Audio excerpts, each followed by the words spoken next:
When reading this, I wanted to keep in mind that this is 100% true. Everything I tell you really did happen, and I want the world to know. Some things to keep in mind are that my family lives in a very, very wealthy neighbourhood. We all live on our private neighbourhood water and electric grid. We have our own trash team, lawn care, maid service and security team. All the residents in our neighbourhood, including my family, are not from the United States.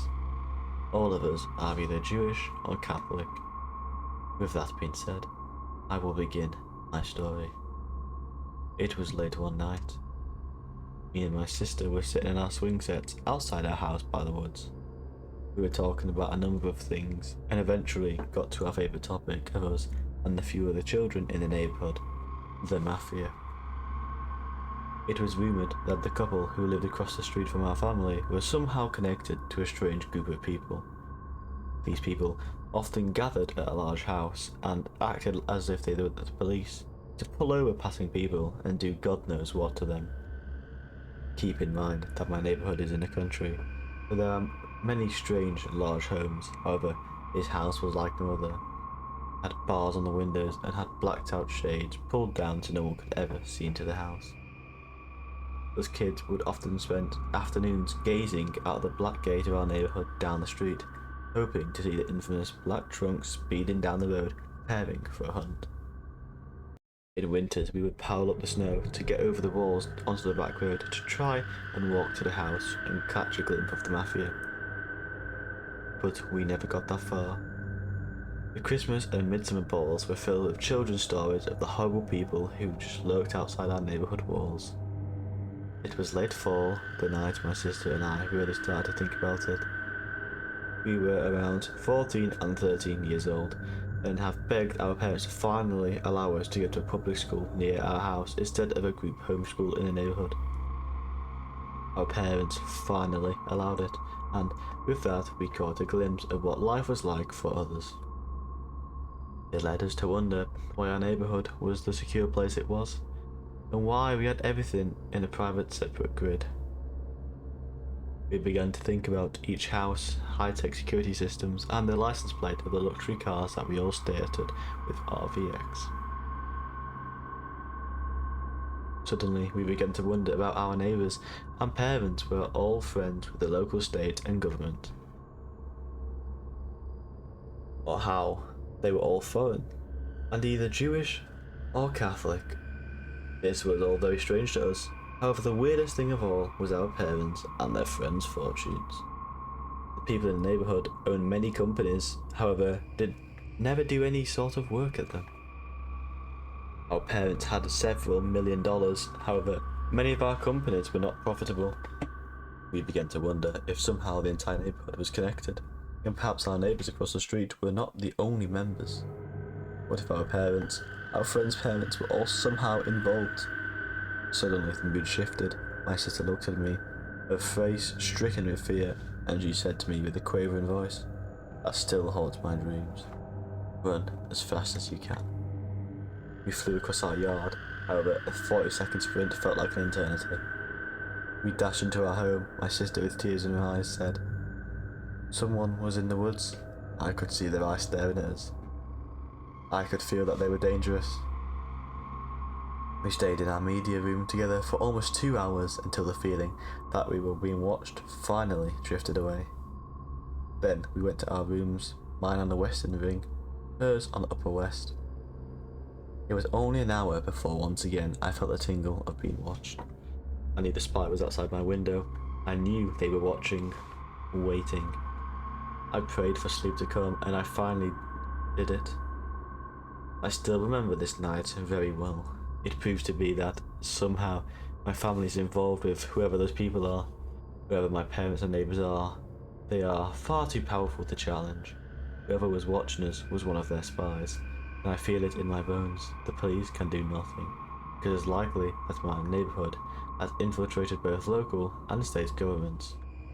Something very strange is going on here. Money flows like an infinite river for the families of my neighbourhood. Somehow, we all come to the same few places and religions and speak the same 3 languages. I don't know who these people are or how many are involved, Many people mysteriously disappear in the area around my neighborhood, and I can't help but wonder if it's them. What are they doing, and who are they? And how powerful are they? In the years that have followed the incident, me and my sister have said nothing of the mafia since. I often tell the children to stop when they talk about it at the balls, or play mafia games in the yard.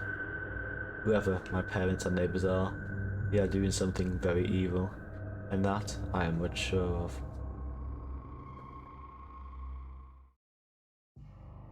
This happened a couple of weeks back now, and is the most terrifying experience I have had in my life. I had recently just got a car and my license, and I found myself longing for night drives to finally have some alone time and chill out. I don't know what it is, but there is something quite stress relieving with driving at night alone on the empty streets. My town was fairly quiet at night, with very few cars on the road. My town wasn't very big either, and only had a food place and a gas station with a few residential areas. I often drove to the gas station to pick up a little snack to take with me on my nighttime wander. On this particular night, it was raining quite heavily, and I knew it would be a very stress-relieving night. The sound of the rain hitting the car roof is probably the most relaxing noise ever known to man. I arrived at the gas station and went in and bought myself a sandwich and a packet of crisps to eat on my way before setting off on my drive. I don't really stay in my town as it is very small and compact and would hardly be able to drive anywhere, so I drive on the back roads behind our town.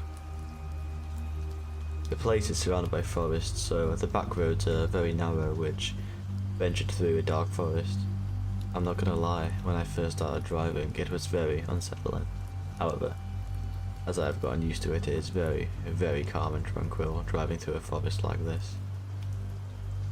I must have been about 15 minutes away from the town when the rain was getting worse and more heavy, hitting my car bonnet like bullets from the sky. I decided to pull over for a bit as I didn't think it would be safe to be driving in these conditions. I had no signal in this forest, so I resorted to playing games on my phone to pass the time. After all, what else was I meant to do? Finally, after what felt like hours, the rain had calmed down to a point where I could drive home safely. I put the key in the ignition, but I was faced with a very, very horrific problem. The engine wouldn't start. I tried a couple more times, but the car was just stuttering, and that was it. I was stranded in the middle of the forest in the pouring rain with no signal. I realised I'd have to wait for someone or walk back home. I got out of my car, immediately getting wet through, and went to check under my bonnet. There was no visible fault with the engine, that was for sure. As I was looking at the engine, I heard some rustling coming from behind me. I looked around but didn't see anything. Must have been a rabbit, I thought. I decided to go back in my car and sit, as I was already drenched from the rain. As I got inside, I locked my doors, and moments later a man appeared at my driver's side window. It took me by surprise, and I rolled down my window. "Can I help you?" I asked, to which he replied, "I'm lost and I need help." At first I felt pity for the man and told him to hop in the passenger side. He got in and said about how his car had broke down further down the road, and he was also cold and stranded. I said to the man that we'd either have to wait or walk back to the town. However, he didn't respond to me. He was too busy quickly looking around him. That's when I realised I hadn't seen him anywhere when I was outside the car moments before, so he must have been hiding somewhere. He noticed me looking at him, and I think he caught on. Just then, he lunged at me, holding a knife to my throat, demanding me to give him my phone and wallet. I obeyed the man, and he then punched me in the face, knocking me out cold. Before I knew it, I awoke at the side of the road. My head was throbbing. My car was also gone, and all my stuff was too. I thought it was broken, but the man must have tampered with my car while I was parked up, and I didn't hear it due to the rain. I had no choice but to walk home in the rain, to which I then called the police and reported the man. To my horror, the man or my car was never found. I will keep you all updated if anything comes of this incident, but it sure remains the most horrific and traumatic experience of my life.